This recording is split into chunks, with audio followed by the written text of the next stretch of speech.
नमस्कार जेंटलमैन, स्वागत आपका। मैं हूं योगेंद्र, आप देख रहे हैं खास खबर। खास खबर में हम बात करेंगे उस शख्सियत और उनके कार्यकाल को लेकर। हम बात कर रहे हैं 13वें राष्ट्रपति प्रणब मुखर्जी। 5 साल का उनका कार्यकाल रहा। एक सख्त और एक अनुशासित लीडरशिप का 48 साल का उनका एक राजनीति का जो अनुभव रहा, उसको लेकर के हम चर्चा करेंगे। प्रणब मुखर्जी, प्रणब दा एक ऐसी स्वीकार्योक्ति लीडरशिप की जिसने सभी राजनीतिक दलों को समान विचारधारा के साथ में अपने एक नजरिए से देखा, और उसके अलावा एक बड़प्पन के साथ में उन्होंने अपना कद हमेशा मेंटेन रखा। बात चाहे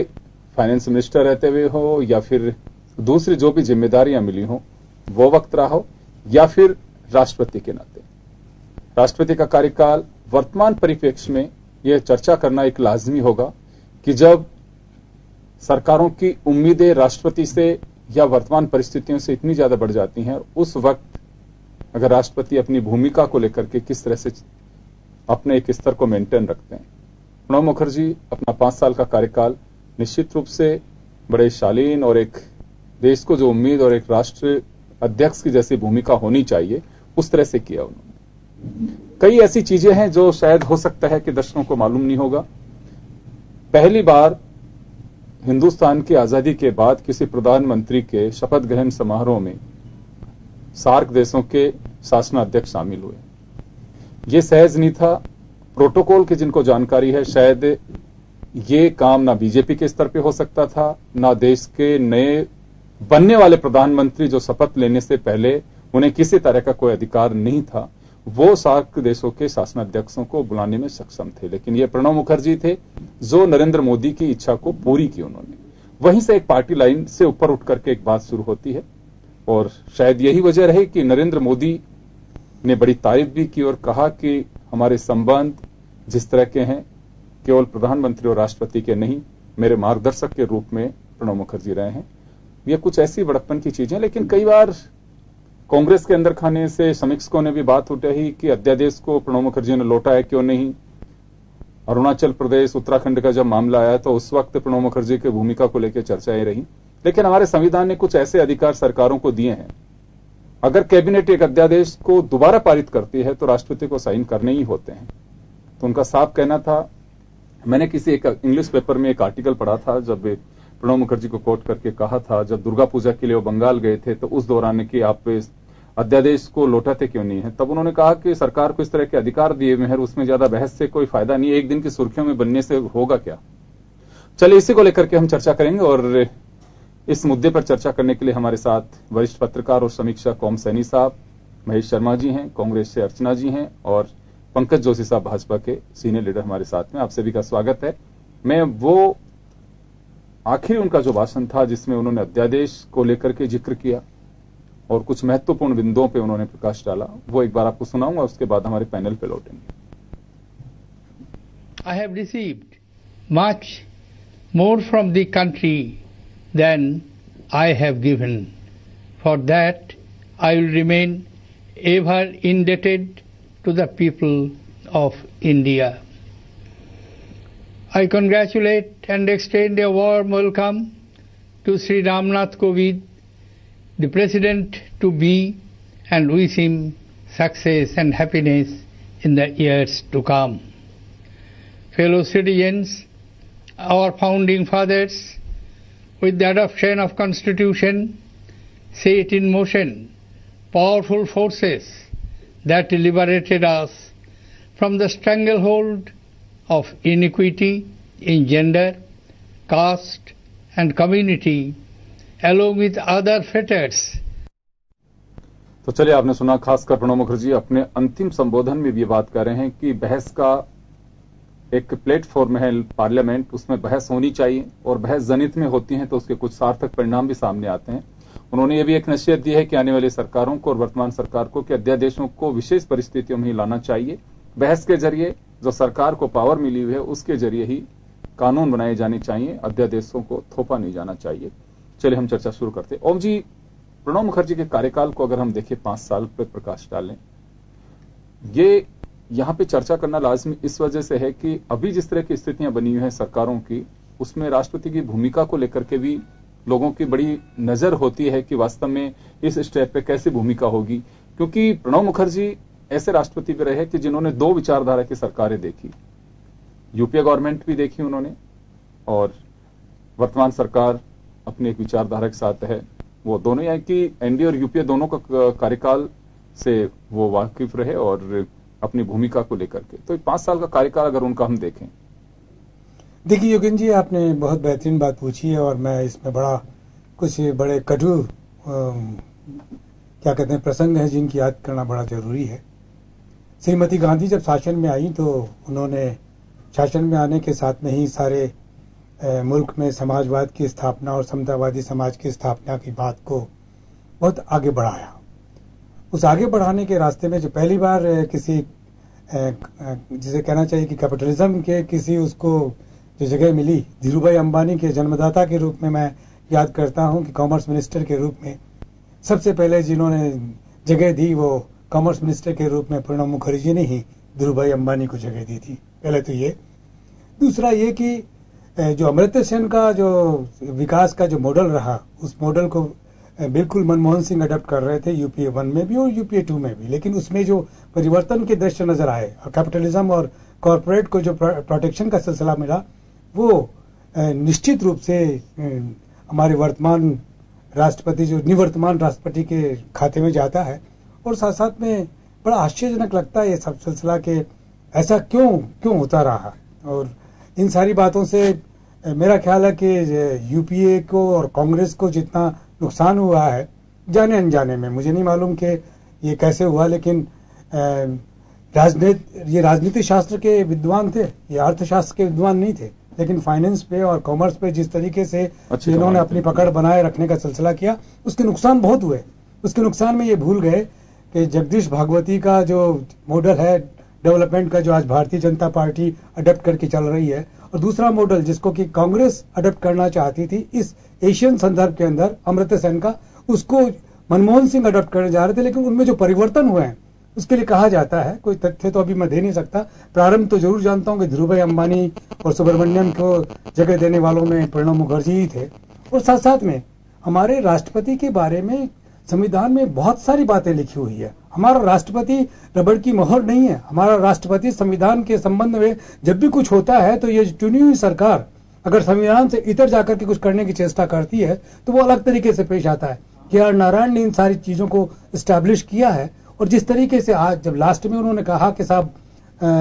अध्यादेशों की सरकार नहीं होनी चाहिए, अध्यादेशों से काम नहीं चलाना चाहिए, सारे काम संसद में डिस्कस करके वार्तालाप करके ही आगे बढ़ाना चाहिए, लेकिन उन्होंने अनुमति दी वर्तमान सरकार को अध्यादेशों के माध्यम से सर्जिकल स्ट्राइक के लिए अनुमति दी है उन्होंने। दूसरे ये जो मुद्रा विमुद्रीकरण की अनुमति दी उन्होंने। तो मेरा ख्याल है कि हमारे जो निवर्तमान राष्ट्रपति का जो कार्यकाल रहा है वो एक आइडियल राष्ट्रपति के रूप में नहीं रहा, एक रबड़ की मोहर के रूप में रहा। जबकि के.आर. नारायण को जब देखते हैं तो बहुत चीजें अलग नजर आती है। तो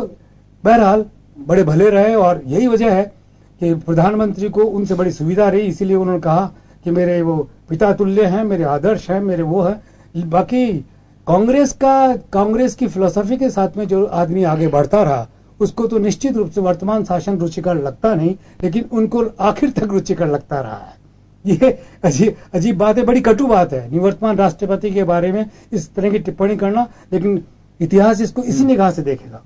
जी चलिए महेश जी, आप किस तरह से देखते हैं इस कार्यकाल को? देखिए, मैं इनके कार्यकाल को एक समन्वयवादी और सामंजस्यवादी महसूस करता हूं। उसका कारण ये था कि जो भी प्रधानमंत्री जिस तरह से राष्ट्रपति के बीच में जो समन्वय होना चाहिए, ये उन्होंने एक एक उदाहरण के रूप में बताया, चाहे वो मनमोहन सिंह हो, चाहे आपके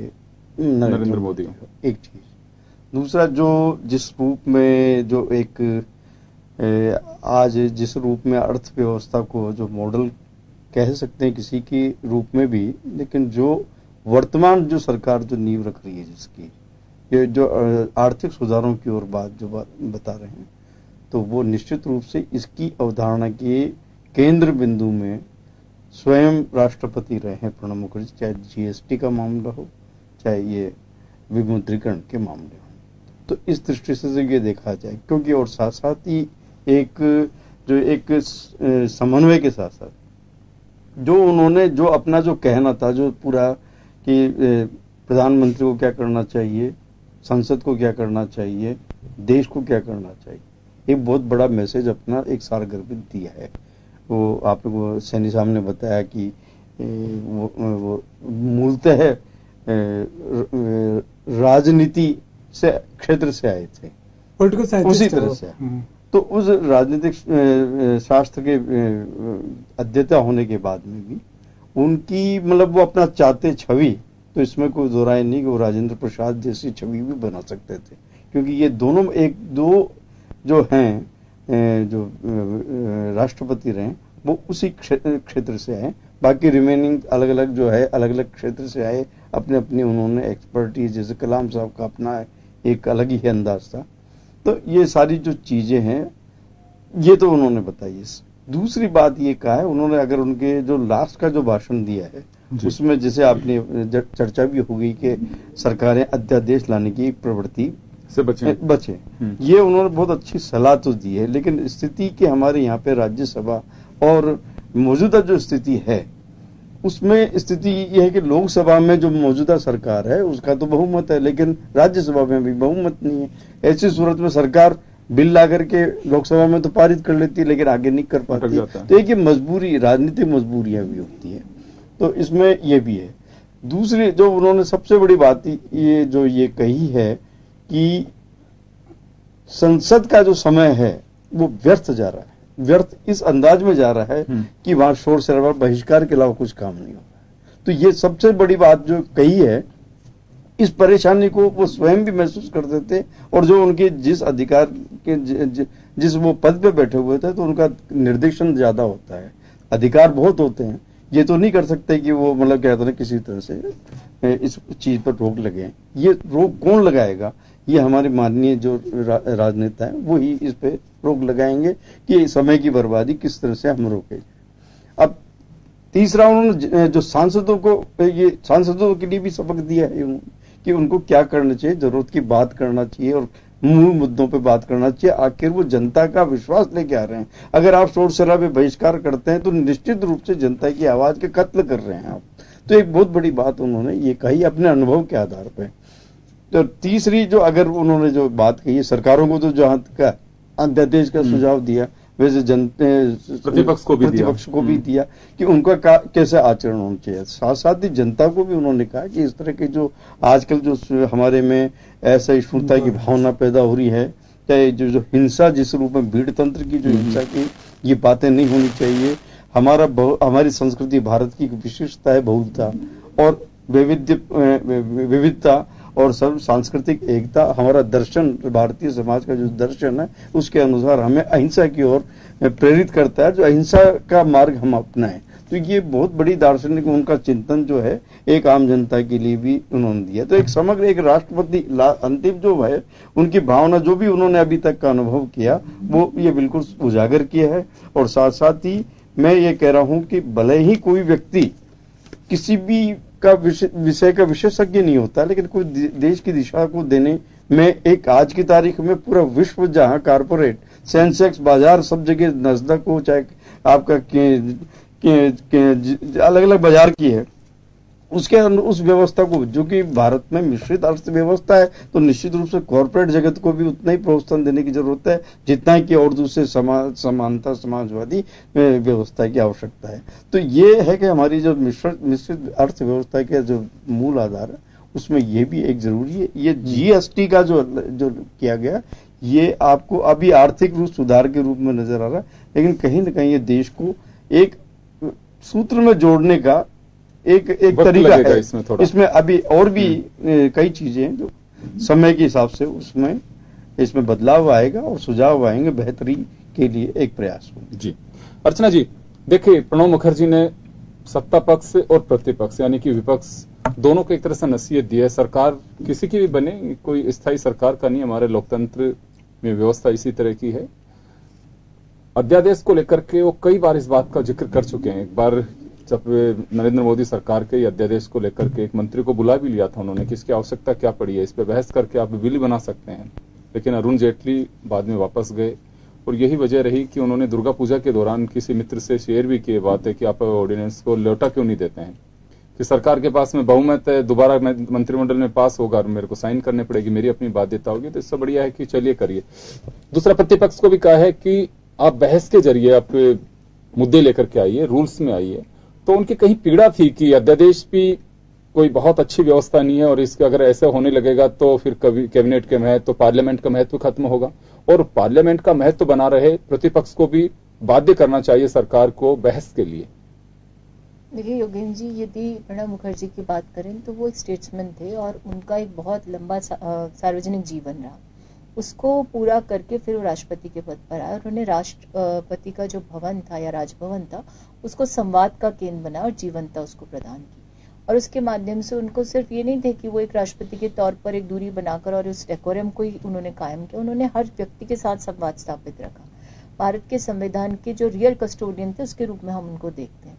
उनमें से जो भिन्नता थी वो ये थी कि जो बाध्यताएं हैं या जो कह सकते हैं एक दायरा था, उस चीज को जानते हुए भी उन्होंने उन चीजों के बारे में मुखर होकर के कहा ताकि वो एक उस भूमिका में रहे जिसको कि हम अंग्रेजी में कहते हैं कि नच कर सके, यानी संदेश और संकेत दे करके और कुछ ना कुछ कहने का प्रयास वो करते। ऑर्डिनेंस की बात थी, इसमें कोई संदेह नहीं कि अध्यादेश जो सरकार है वो लेकर आती है और इसमें साफ लिखा है कॉन्स्टिट्यूशन में कि इमरजेंसी का प्रावधान है, उसके बावजूद सरकारें लाती रही हैं तब। और ये भी बाध्यकारी होता है कि यदि राष्ट्रपति उसे लौटा देंगे तो पुनः कैबिनेट के सिग्नेचर या उसके कंसेंट के बाद उन्हें उसे लागू करना पड़ेगा। तो ऐसी अवस्था में उसके बारे में बार बार आगाह करना ये भी एक व्यक्तित्व के अब उनकी पहचान थी जो कुछ कहने की क्षमता रखते हैं। और उसके बाद अगर उनके उसकी विवेचना की जाए कि पास से लेकर अब तक हुआ, ये ठीक बात की पॉलिटिशियन थे लेकिन उन्हें फाइनेंस के काम को भी बहुत अच्छे से संभाला। डेप्यूटी कमिश्नर वो प्लानिंग कमीशन के बने और उसके बाद सही कहा सैनी साहब ने कि सोशलिज्म की बयार को भी थामा उन्होंने, एथोस ऑफ सोशलिज्म के प्रोटेक्शन भी उन्होंने किया, लेकिन उसके साथ लिबरल इकोनॉमी के भी पुरोधा वो रहे। तो क्योंकि वो मांग थी उस समय देश की अर्थव्यवस्थाओं के स्वरूप के बदलते हुए दौर में जब भारत पिछड़ रहा था, उस समय आवश्यकता थी कि ऐसे स्वरूप को अपनाया जाए जो देश की प्रगति को एक तरह से बाधा जो पहुंच रही थी उसको हटा करके सारे हर्डल्स को दूर कर सके। तो ये सारी चीजें उनमें थी। और सबसे बड़ी बात ये थी कि एक व्यक्ति जो किसी पार्टी से जुड़ करके अपनी राजनीति करता है उसके अंदर बहुत सी उसकी विचारधारा आत्मसात होती है, लेकिन उसके बावजूद उन्होंने इस 5 वर्ष के दौरान कभी भी या कह सकते परिलक्षित नहीं होने दिया कि विचारधारा उन बंद है, यानी एथोस को संरक्षित करके कॉन्स्टिट्यूशन के उन्होंने। अब जैसे कहा जाता है कि उनका कभी भी ना तो कांग्रेस की सरकारों के साथ और ना ही बीजेपी की सरकार के साथ कोई ऐसा टसल देखने को मिला, लेकिन उन्होंने अपनी जो कहते हैं वैचारिकता, गंभीरता का परिचय देते हुए चाहे नरेंद्र मोदी जी की सरकार हो उसको हमेशा संदेश दिया। जब मॉब लिंचिंग की बातें आई तो उन्होंने जिस प्रकार से आपने विवेचना की कि उन्होंने हमारे प्लूरलिज्म को, हमारी कह सकते हैं कि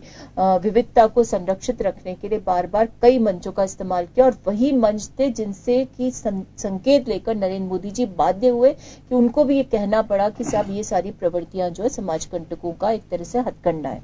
और उसके बाद जब उन्होंने अपना अंतिम संदेश देश के नाम दिया तब भी उन्होंने इस ऑर्डिनेंस के मुद्दे पर कहा। तो एक राजनेता के तौर पर महसूस करते थे कि कोई सही प्रक्रिया नहीं है और ये प्रक्रिया इसलिए सही नहीं कि जब उन्हें ऑर्डिनेंस पर साइन करके और कहते हैं ना कि बिल भी लेजिस्लेशन के तौर पर तब बनता है कि जब पार्लियामेंट उसको पास करके एक्ट बनाती है। वो बिल भी तब तक सामान्य प्रक्रिया में उस तरह का सम्मान नहीं पाता जबकि वो लेजिस्लेशन के दौर से नहीं गुजरता। उसकी विवेचना उन्होंने की और लैंड एक्विजिशन के मामले में जब 8 बार शायद लाई थी एनडीए गवर्नमेंट, उसके बारे में बार बार कहते रहे कि इस तरह से लाकर के किस प्रकार की एक गवर्नेंस को आप स्थापित करना चाहते हैं। तो ये सारे मुद्दे जिनको देखकर के लगता है कि वो एक ऐसे राष्ट्रपति हैं जो कि एक कॉपी टेक्स्ट बुक के रूप में सबके लिए एक स्मरणीय रहेंगे। उनके संस्मरण जितने भी उनको देख करके और लोग सीख सकते हैं और ये भी समझ सकते हैं कि उन्होंने एक राष्ट्र अध्यक्ष के रूप में गणतंत्र के संरक्षण के लिए उसके संविधान की भावनाओं को और यूं कह सकते संसद की गरिमा को बनाए रखने में जो भूमिका निभाई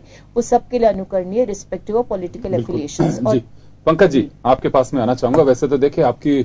पार्टी में इस वक्त नरेंद्र मोदी साहब उन्हीं के नेतृत्व में विधानसभा से लेकर लोकसभा तक के चुनाव लड़े जाते हैं, तो उन्होंने बड़ी तारीफ के साथ में और आज जिस उत्साह के साथ प्रणब मुखर्जी को लेकर के भी वो जा रहे थे, उन्होंने अपने जुबान से जिक्र भी किया है और कई ऐसे मौके रहे जिसमें सैनी साहब ने जैसे कहा कि संकट मोचक की तरह भी उन्होंने मार्गदर्शन किया, तो क्या कहेंगे अगर पूरे कार्यकाल पे? दूसरी बात यह है कि अध्यादेश को लेकर के सम्मान हमेशा हमारे कर्म में भी दिखना चाहिए, प्रतिपक्ष हो चाहे सत्ता पक्ष हो। आज प्रणब मुखर्जी को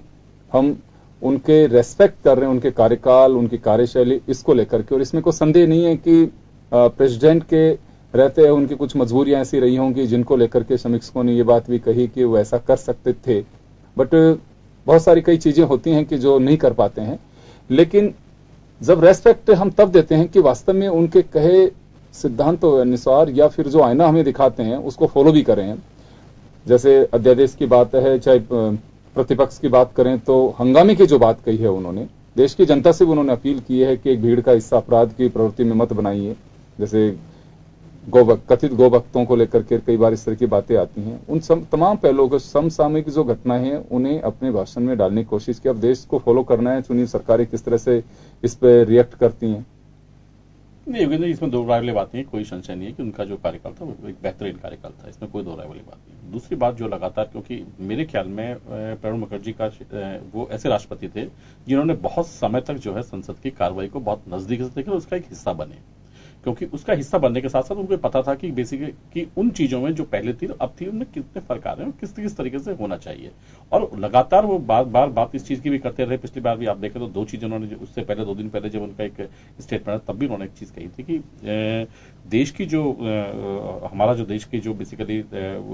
लोकतंत्र है उसके अंदर जो फेडरल गवर्नमेंट है उसके अंदर सबसे बड़ी चीज उन्होंने कहा था कि इसका जो जीवंत उदाहरण है वो उन्होंने कहा कि जो जीएसटी का जो उदाहरण था, उन्होंने बहुत साफ से कहा कि बेसिकली कि इतना बड़ा रिफॉर्म जो है वो न केवल बहुमत से बल्कि जो है पूरे जो है ऊपर से लेकर के नीचे तक जो सर्वसम्मति से पास हुआ। ये सबसे बड़ा उदाहरण उन्होंने वहां पर बताया।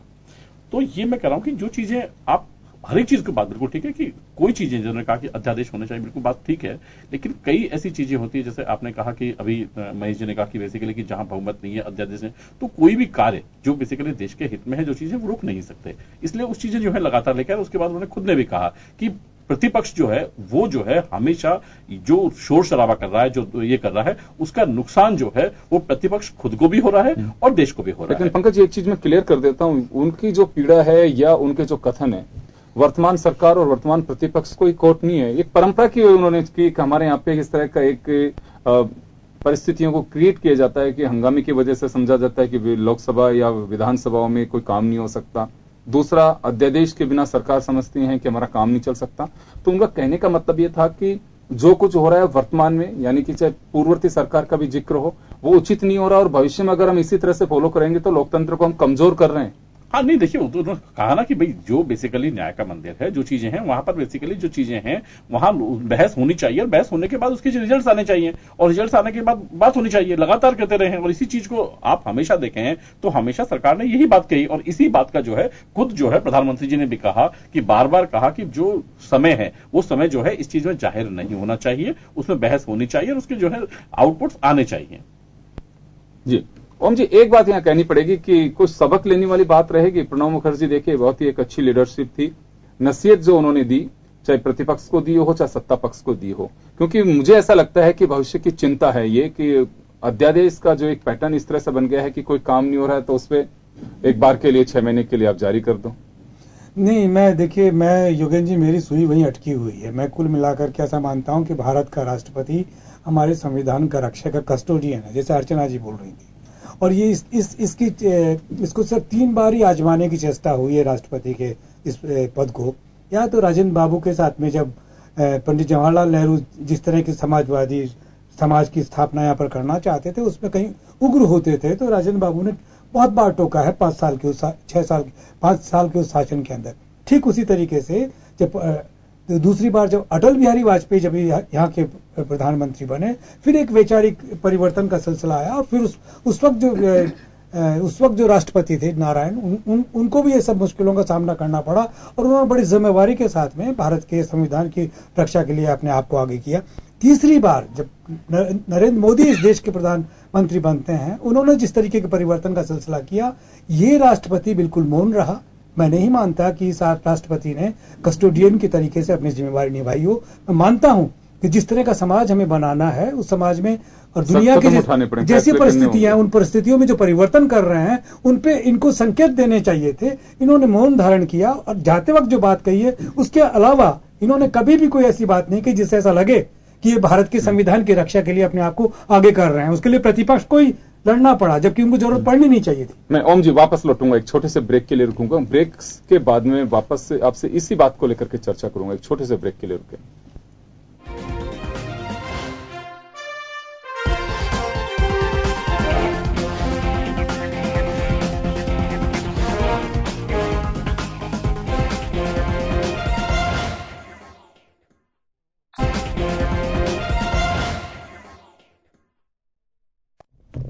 बढ़िया। ब्रेक के बाद एक बार फिर आपका स्वागत है। आप देख रहे हैं खास खबर और बात कर रहे हैं हम प्रणव दा के राष्ट्रपति रहते हुए 5 साल के कार्यकाल की। सैनी साहब के पास में था मैं। ओम जी, ये बात सही है कि कई बार इस तरह के जिक्र होते हैं कि राज्यपालों की भूमिका पे सवाल उठने लगे थे कि आखिर जिस मकसद के साथ बनाया जाता है कि संविधान की रक्षा के लिए, लेकिन वो सरकारों के उसमें बह जाते हैं भावों में और जिस तरह की उम्मीद पब्लिक के लिए होती है, संविधान जिस तरह की उम्मीद करता है वैसे नहीं हो पाती हैं। राष्ट्रपति के कार्यकाल पे भी आपने सवाल उठाए कि कहना, मेरा सवाल अब यह है आपसे कि चाहे सुप्रीम कोर्ट के जजेज रिटायर हों या हाई कोर्ट के चीफ जस्टिस रिटायर हों या देश के राष्ट्रपति हों, आखिरी वक्त पे जो पीड़ा जाहिर की जाती है, कि आपको लगता है कि कर्म जब करने का आपको हाथों में एक बागडोर दी जाती है, क्या वास्तव में उसका रिफ्लेक्शन उसी वक्त शो करना चाहिए? नहीं, वो मेरा ऐसा ख्याल है कि जो कुछ आप आखिर में बोल रहे हैं, अगर आप पहले कार्यकाल में आपने कब बोल दिया होता तो अर्थपूर्ण होता। अब बोलना निरर्थक लगता है। ये तो सभी जानते हैं कि संसद जब तक ठीक से चलेगी नहीं, जब तक सरकार ठीक से संवाद नहीं करेगी, तब तक बेचैनी रहेगी, एक झगड़े फसाद होते रहेंगे। तो सभी जानते हैं संसदीय, देखिए आप राज्यपालों की नियुक्ति पर, राज्यपालों के क्रियाकलापों पर भी आपने कभी टिप्पणी नहीं की। राज्यपाल किस तरीके से बंगाल में पेश आ रहे थे, किधर नॉर्थ ईस्ट में पेश आ रहे थे, किधर महाराष्ट्र में पेश आ रहे थे, केरला में पेश आ रहे थे, त्रिपुरा में पेश आ रहे थे, वो सारे इन पर राष्ट्रपति को अंदर खाने। एक छोटा सा सवाल है यहाँ मेरा आपसे जुड़े हुए, एलजी और दिल्ली गवर्नमेंट के बीच जो लंबा समय से एक विवाद चला,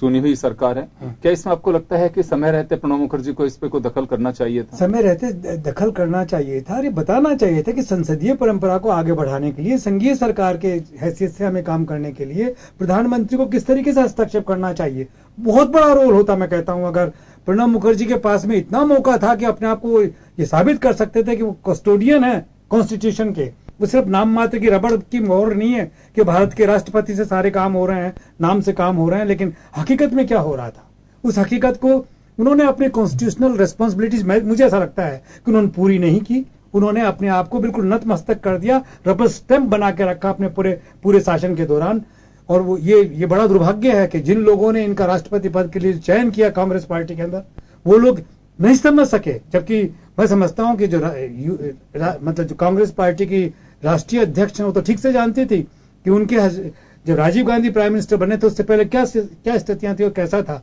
और देखिए दुनिया का जो परिदृश्य बदला है, उस परिदृश्य में बदलने के साथ में जिस तरह की अर्थनीति अपनानी चाहिए, बनानी चाहिए, उसको भी स्पष्ट करने की बात होनी चाहिए थी। वो भी कभी भी जो जिम्मेवारी बनती थी प्रणब मुखर्जी की बहुत ज्यादा उस वक्त, वो भी नहीं की इन्होंने। और यही वजह है कि कांग्रेस पार्टी आज तक ये स्थापित नहीं कर पाई कि उन्होंने वो रास्ता क्यों छोड़ा जिसको स्थापित किया था पंडित जवाहरलाल नेहरू ने। कभी नहीं बताया कि सोवियत संघ के ढह जाने के बाद में आपके मित्र नहीं रहे, सब कुछ जो कंप्लीट एक अंतर्राष्ट्रीय संस्था रही, वो वर्ल्ड बैंक या यूएनओ, वो सारा किनके हाथों के साथ में है। और ऐसी स्थिति में डेवलपमेंट का मॉडल हमारे पास में सिर्फ 2 ही रास्ते थे, या तो जगदीश भगवती वाला डेवलपमेंट का मॉडल या अमर्त्य सेन का वाला मॉडल। तो अमर्त्य सेन के मॉडल को भी ठीक से अडॉप्ट नहीं किया, और जो किया था मनमोहन सिंह जी ने, उसमें जो परिवर्तन करवाए,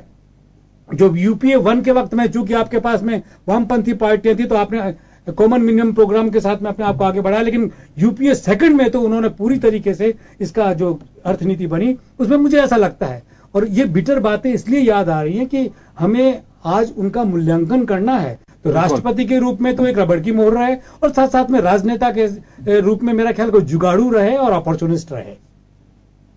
चलिए महेश जी, देखिए राष्ट्रपति को बहुत सारे अधिकार मिले होते हैं और संविधान ने उन्हें अधिकार दिए हैं। राज्यपालों का जो विवाद पिछले कुछ समय से चलता रहा हमारे यहाँ पे, तो क्या लगता है आपको कि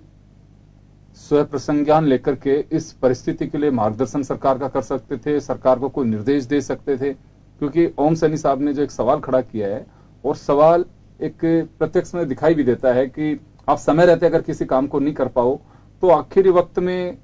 टिप्पणी करने का कोई औचित्य नहीं रह जाता है। महज बस ये होता है कि आप जाते वक्त एक रस्म अदायगी कर रहे हैं, देश का मार्गदर्शन कर रहे हैं।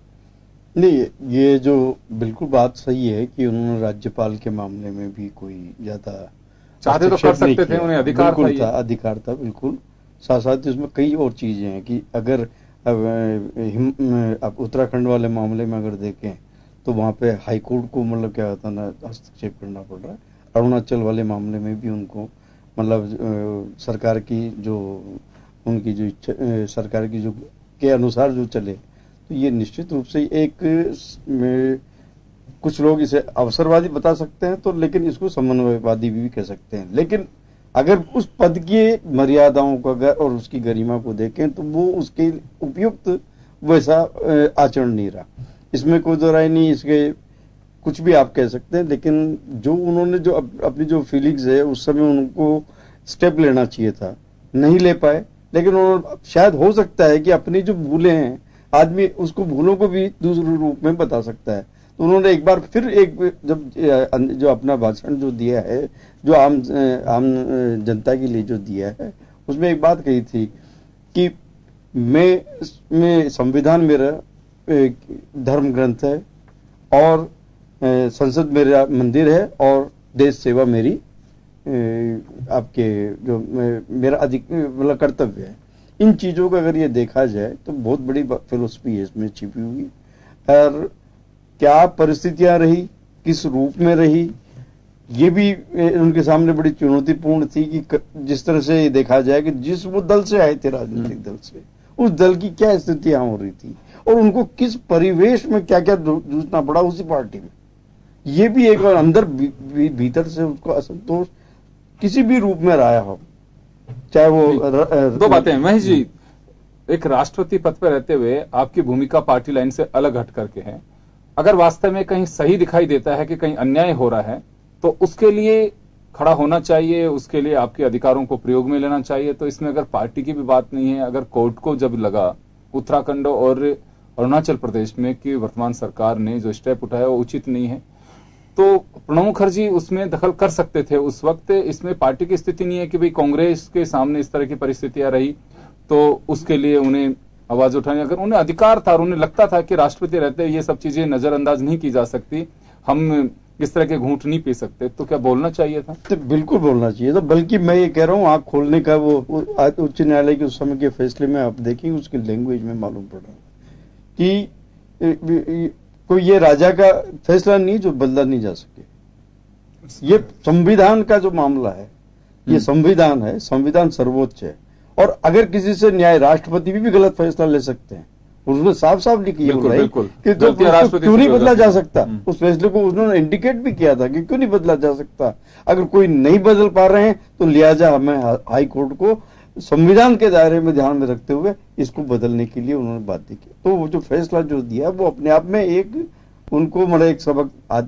कभी कभी किसी के जैसे हनुमान की तरह किसी को ज्ञान उनकी शक्ति का प्रयोग एहसास करवाया जाता है, ये एक उनको अवसर दिया गया था, लेकिन उसको उस अवसर का भी वो लाभ नहीं ले पाए। हाँ, ये मान के मैंने पहले भी कहा था कि वो समन्वयवादी रहे हैं और जो मौका है ये जैसा कि आपका ये जो बोलने जो बताया है कि वो ऐसा रहा। लेकिन कुल मिलाकर के अगर ये देखा जाए तो उनका जो कंट्रीब्यूशन 37 साल का जो रहा है देश के नाम पे या संसद में जो उन्होंने जो कार्यकाल जिस तरह से रूप में विभिन्न पदों पर काम किया, सांसद के रूप में अपनी भूमिका निभाई, निश्चित रूप से एक वो कहीं ना कहीं एक आने वाले राजनीतिज्ञों के लिए एक प्रेरणा का स्रोत तो ही। लेकिन अब चूंकि वो युग बीत चुका है और सारी कुछ चीजें हैं, लेकिन उसमें जो एक बात ये बात है कि बार बार में ये जो कहा जाता है कि रबर स्टैंप, तो ये वाली रबर स्टैंप की परंपरा बहुत पुरानी है। बहुत से ऐसे हमारे चाहे फखरुद्दीन जी का उदाहरण ले लें, चाहे ज्ञानी जेल सिंह जी का ले लें, या कई ऐसे जो है तो अनुकरणीय नहीं मानते ना, नहीं वो वाली जो चीजें हैं। लेकिन इतना मतलब जो मैं बता रहा हूँ राजेंद्र प्रसाद जी जैसे चीज का ये मतलब क्या कहते हैं परिचय दे सकते थे प्रणब दा, लेकिन वो क्या परिस्थितियां रही, क्या महसूस रहा, क्या उनका उस समय का विश्लेषण था, या उम्र के ऐसे पड़ाव पे पहुंच गए थे, या मतलब जिससे मतलब क्या कहते हैं आदमी बिल्कुल वानप्रस्थ के रूप में पहुंच जाता है, और या फिर एक पत्नी का विछोह भी मतलब हो सकता था। तो ये बड़ी वजह ये हो सकती है कि नरेंद्र मोदी साहब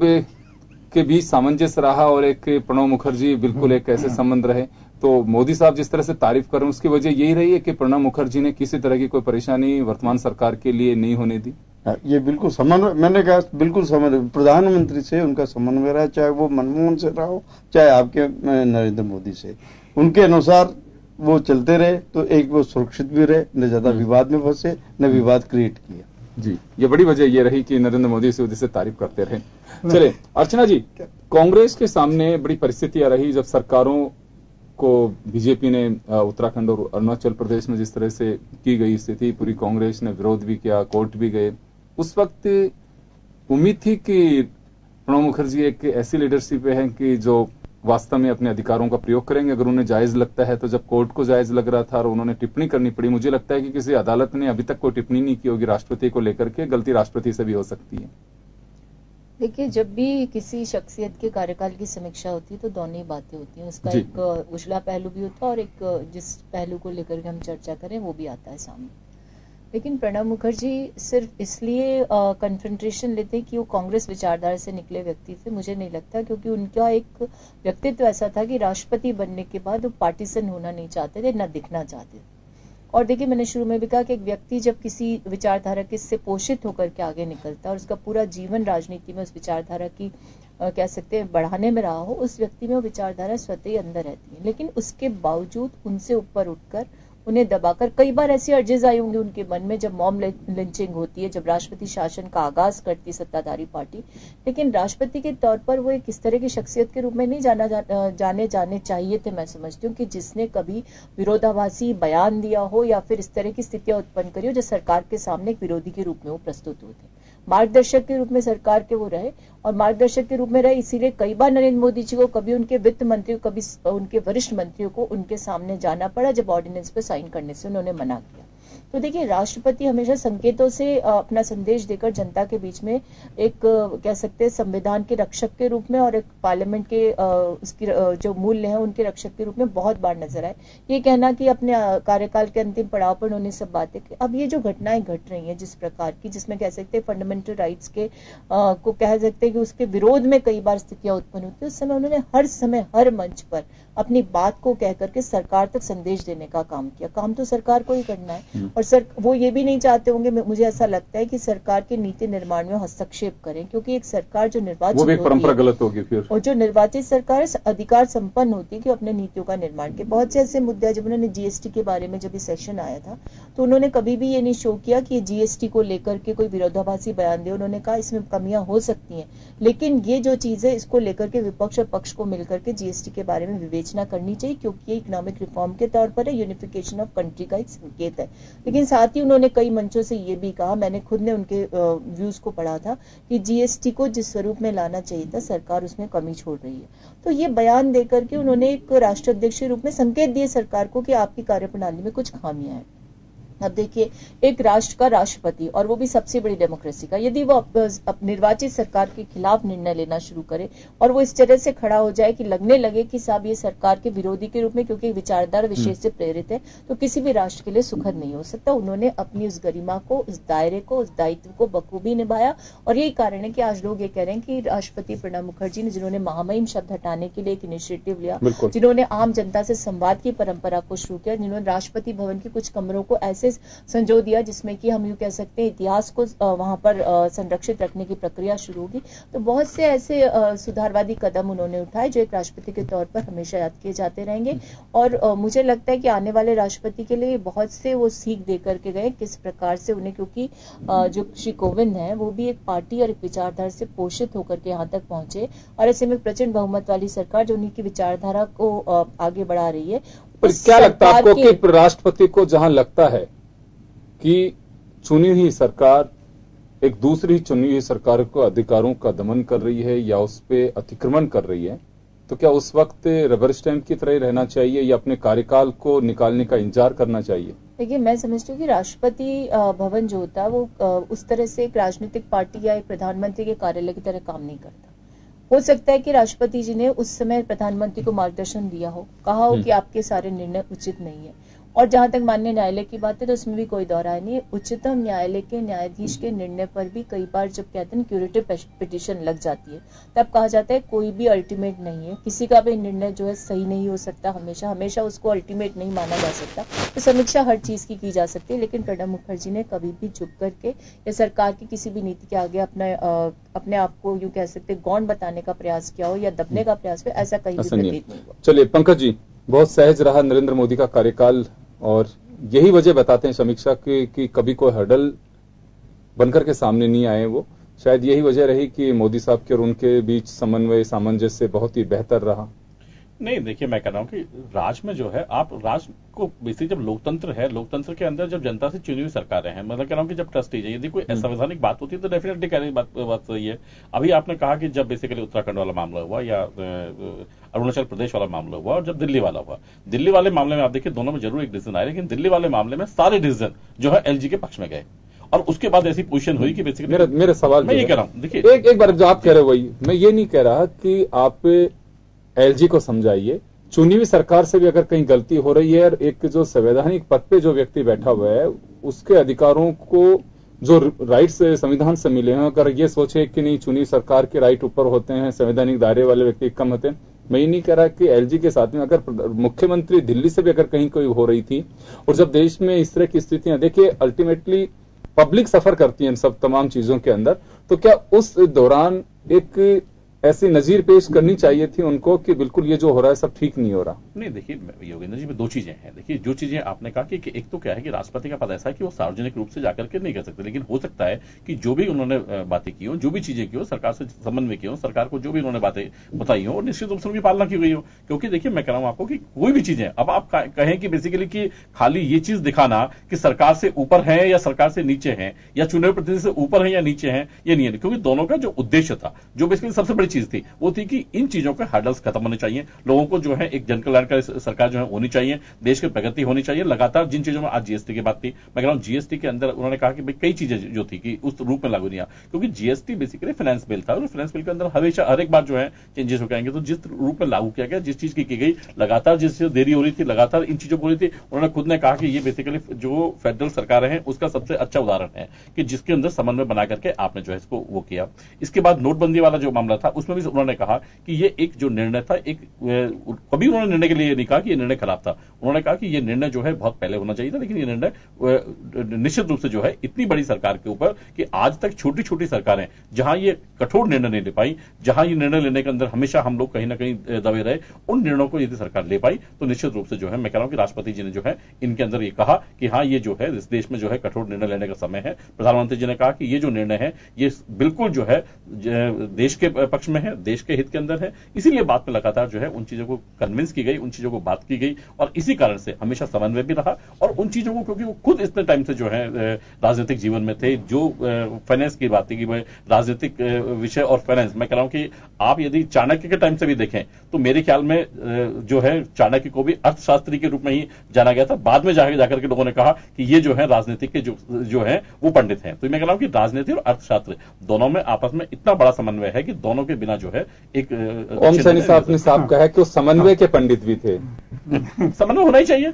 ओम सैनी साहब तो ये कह रहे हैं कि भाई ओम सैनी साहब तो उस विचारधारा को कह रहे थे कि कहीं ना कहीं बेसिकली वो जो है बेसिकली दोनों का कन्फ्रंटेशन जो है दिखना चाहिए कि कहीं ना कहीं जो चीज उसमें वो आनी चाहिए कि हम जो है बेसिकली, उन्होंने कहा ना कि भाई वो जो है उस पार्टी के थे। अब जैसे आप देखिए कि आज जो है उन्होंने कहा कि बेसिकली एक छोटा सा सवाल मेरा, पंकज जी एक छोटा सा सवाल मेरा ये है कि वर्तमान हो चाहे पूर्ववर्ती सरकारें हो चाहे भविष्य की सरकारें, देश में जिस तरह के हालात हमारे यहाँ पे हैं, चुनी हुई सरकारें, किसी भी राज्यपाल, किसी भी राष्ट्रपति, अगर उन्हें लगता है कि ये उचित नहीं हो रहा और उसमें हमें दखल करना चाहिए, तो क्या बर्दाश्त करने की स्थिति में है सरकारें? नहीं, मैं कह रहा हूं कि आप यदि पिछले 70 सालों का शासन में देखेंगे तो मेरे ख्याल में जो पहले वो बहुत अलग बात नहीं, मैं कह रहा हूं उनमें से सुधारात्मक दृष्टि पर है हम लोग, हम नकारात्मक दृष्टि पर नहीं है, कहीं ना कहीं सुधारात्मक दृष्टि पर हैं। आज लगातार जिस तरीके से देखिए जैसे जैसे करके जो है लोगों में चीजें आई हैं उनके अंदर हम सुधारात्मक दृष्टि में हैं। लेकिन कहीं ना कहीं जो उन्होंने कल के भाषण में कहा कि जो लोग चुन करके आ रहे हैं, जो लोग बात करके आ रहे हैं, जो लोग बेसिकली इसमें आ रहे हैं, कहीं ना कहीं उनमें सुधार की आवश्यकता है कि भाई उन लोगों का जो डिस्कशन होना चाहिए वो पूरा जो है उनका उसमें होके आना चाहिए। जी एक मेरा सवाल है, कई बार पार्टी लाइन से ऊपर उठ करके भी बात करते थे। अटल बिहारी वाजपेयी की जब सरकार थी तो उस वक्त एक बार उन्होंने पेटेंट एक्ट को लेकर के और चर्चा हो रही थी, कांग्रेस का स्टैंड था कि हम इसका विरोध करेंगे, क्योंकि इसी बीजेपी ने उसका विरोध किया था उस वक्त स्वदेशी आंदोलन के नाम पर। पूरी पार्टी को अलग हट करके, लेकिन उन्होंने जैसे भी करके पार्टी को मनाया और स्टैंड ये रहा कि कांग्रेस के सहयोग से वो बिल पारित हुआ। जबकि ये प्रणब मुखर्जी को लेकर के कई यूथ कांग्रेस के नेताओं ने, अग्रिम संगठनों के नेताओं ने कहा था कि बीजेपी से नजदीकी बढ़ा रहे हैं, ऑफ द रिकॉर्ड, इस तरह की चर्चाएं आई थी। तो ये सुधारवादी कदम था उनका? नहीं, मैंने पहले कहा, देखिए मैंने बड़ा जटिल शब्द और अनपार्लियामेंट्री जैसा लगता है कि भाई ये अपॉर्चुनिज्म और जुगाड़ू वाला शब्द जो मैंने इस्तेमाल किया, लेकिन उससे बेहतर तरीके से एक्सप्लेन नहीं किया जा सकता। मैं कहना ये चाहता हूं कि संसदीय प्रजातंत्र में हमारा राष्ट्रपति रबड़ की मोहर नहीं हो सकता, क्योंकि अगर वो होगा तो फखरुद्दीन अली अहमद ने जिस तरीके से रात के अंधेरे में खट से ठप्पा लगा करके आपातकाल का जुगाड़ कर दिया, तो ऐसी स्थिति में जो सरकार वर्तमान में वो तो जानती है कि आपातकाल का मतलब क्या होता है, और ये सरकार उसी तरीके से राष्ट्रपति को अगर इस्तेमाल करने की बात सोचती हो, और राष्ट्रपति जो संविधान का कस्टोडियन होना चाहिए, संरक्षक होना चाहिए, उसको किसी भी लिहाज से परे जाकर के जनता के बारे में, देश के बारे में, राज्यों के बारे में सोचते हुए अपनी टिप्पणी निश्चित रूप से करनी चाहिए। प्रणब मुखर्जी इससे अपने आप को बचाते रहे, अपने आप को गौण करते रहे, अलग करते रहे, इसलिए ये खतरनाक सिलसिला था जो किसी तरीके से निकल गया। लेकिन आने वाले वक्त में जिस तरीके की वर्तमान सरकार जो अपेक्षा रखती है, मेरा ख्याल है कि वो मेरा ख्याल है कि अगर राष्ट्रपति उसी तरीके से करते रहे तो फिर वो जो अपेक्षा हम संविधान में कर रहे हैं, उसकी संभावना, उसकी स्थापना, उसकी रक्षा करना बहुत मुश्किल हो जाएगा। मैं एक सवाल मेरा आपसे है, देखिए कुछ चीजें ऐसी थी जो प्रणब मुखर्जी व्यक्ति अपने विचार प्रकट कर सकता है, जो सुनाई में आ रही थी उस वक्त की मीडिया में जो चर्चाएं थी, कुछ कटिंग्स वगैरह थी, उनसे हमने कुछ निकाला। 2004 में जब यूपीए गवर्नमेंट बन रही थी, क्योंकि सरकार बनाना जरूरी था, कांग्रेस सरकार से बाहर रह रही थी, सोनिया गांधी के नेतृत्व में वो एक बड़ी लड़ाई लड़ करके और सरकार आई थी, गठबंधन के अलावा कोई चारा नहीं था। प्रणब मुखर्जी ने उस वक्त कहा था कि हमें गठबंधन की सरकार नहीं बनानी चाहिए, क्योंकि गठबंधन की सरकार से हम अपेक्षित रिजल्ट नहीं दे पाएंगे। और उसके बाद जब 2014 का चुनाव था तो उन्होंने अपने संबोधन में कहा भी था कि देश में मजबूत सरकार होगी तब लोकतंत्र मजबूत होगा, इसके लिए आपको वोट ज्यादा डालने पड़ेंगे और वोट के लिए आप बाहर निकलिए और स्पष्ट बहुमत की सरकार लेके आइए। सरकार किसी भी पार्टी की हो सकती है, लेकिन उसके लिए जरूरी है कि स्पष्ट बहुमत हो। 1984 जब राजीव गांधी इंदिरा गांधी की हत्या के बाद में प्रधानमंत्री बने थे, उसके बाद नरेंद्र मोदी को मिला। तो वो गठबंधन की सरकारों के मुझे लगे परिणाम जिस तरह के रहे, शायद उनसे जानकार थे और वो चाहते नहीं थे कभी भी गठबंधन की सरकार रहे, क्योंकि वो पार्टी लाइन पे भी इसका विरोध कर चुके थे। देखिए ये जो है ना, ये पूरा का पूरा अगर उनका जो कार्यकाल से जहां राजनीतिक अनुभव को अगर देखा जाए तो उनमें ये चीजें वास्तव में, आप क्या एक सामान्य व्यक्ति, वो तो काफी बड़े पद पे थे, सामान्य व्यक्ति भी तो गठबंधन की सरकार किस तरह से चलती थी, निर्णय लेने की क्षमता किसी में नहीं होती थी, बल्कि जिसमें लेने में तो दो दल विचारधारा, मिनिमम कॉमन प्रोग्राम होता था। मिनिमम कॉमन प्रोग्राम में भी मतलब क्या कहते हैं, हर कदम में मतलब क्या कहते हैं बाधाएं आती थी, वही भिन्नताएं हर उस कॉमन प्रोग्राम में भी बनती थी। ऐसी सूरत में उनका यही है कि संसदीय और ये कि यही जो है अवधारणा जो है बीजेपी की रही है कि पूरा मतलब क्या कहता है ना, पार्टियां दो ही हों, क्षेत्रीय दल जो हैं, जिस तरह का जो मतलब जो ब्लैकमेलिंग वगैरह जो जिस तरह का जो चलता है वो उनका ज्यादा। लेकिन मेरा एक सवाल है, देखिए समय कम है, क्षेत्रीय दलों का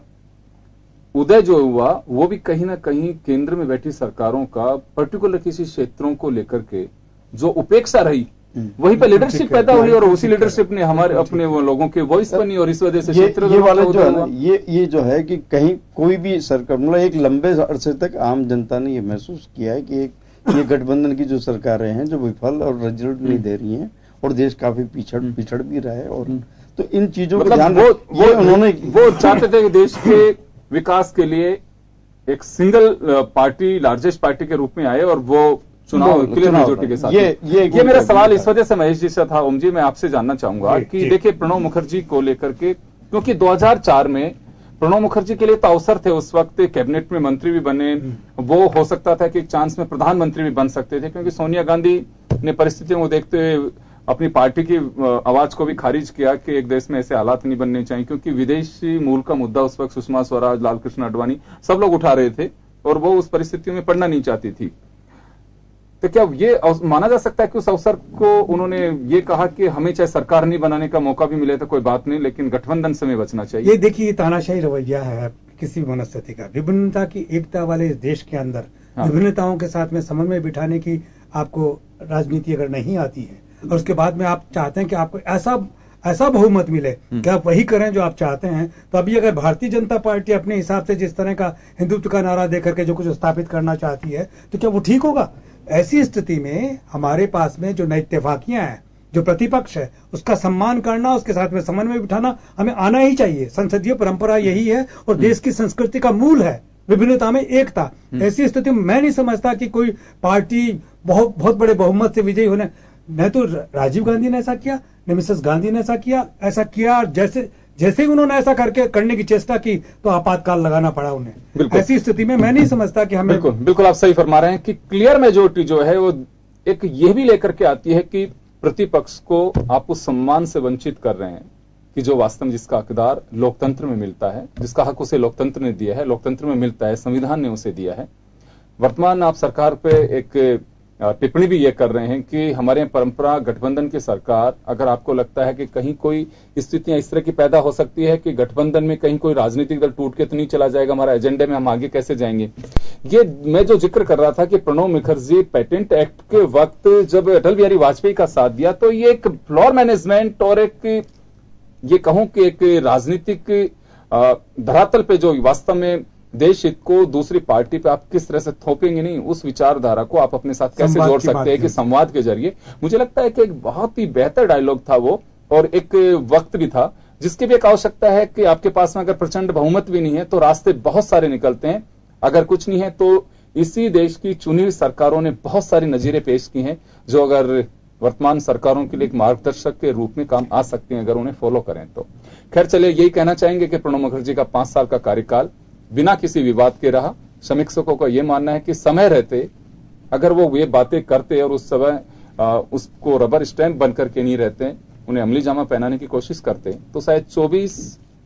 जुलाई को जो भाषण दिया और जिसमें अंतिम जो कड़ियां और सारी चीजें जोड़ी हैं वो पहले की जाती, तो मुझे लगता है कि उन्हें शायद ज्यादा याद किया जाता। हालांकि प्रणब मुखर्जी का सम्मान सब करते हैं और एक बहुत ही अच्छे राष्ट्रपति के रूप में वो रहे, वर्तमान सरकार के साथ में सामंजस्य बैठा करके भी रखें। खैर चलिए, अब इंतजार रहेगा कोविंद साहब के कार्यकाल का, किस तरह से रामराज स्थापित करते हैं। और जय श्री राम के जब नारे लगे तो इस वजह से मेरे को यहाँ कोट करना पड़ रहा है, माफ करिएगा। और चलिए, खास खबर बस इतना ही। आप सबका बहुत बहुत शुक्रिया, दीजिए इजाजत, नमस्कार।